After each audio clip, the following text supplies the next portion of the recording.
Transforming those bulk buys from Costco into perfectly portioned steaks, roasts, and more is easier than you think and will save you serious cash.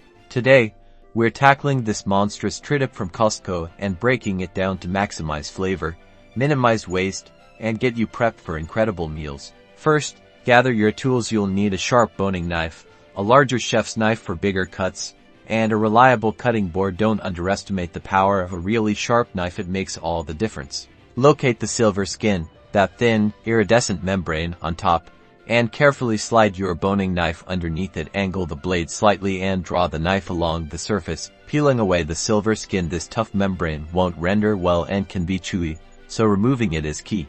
Next, address the fat cap. For most cuts like this tri-tip, we want to trim it down, but not entirely remove it. Aim for about a 1/4 inch layer. This remaining fat will baste the meat as it cooks, adding fantastic flavor and moisture.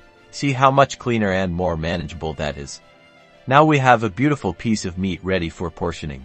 For steaks, the most crucial step is to slice against the grain. Look for the direction of the muscle fibers and cut perpendicular to them. This shortens the muscle fibers, making the steak much more tender when you eat it. You can easily get several generous steaks, perfect for grilling or pan-searing. You can also trim smaller pieces for stir-fries or kebabs. Don't forget, any remaining larger sections make phenomenal roasts for slow cooking or braising, giving you even more meal options from that single Costco purchase. Once portioned, vacuum seal or wrap your cuts tightly for the freezer. This keeps them fresh and prevents freezer burn, ensuring you have perfectly prepped meat ready whenever you need it. By taking a little time to break down your Costco meat, you save money, reduce waste, and unlock a world of customized meals. Happy butchering!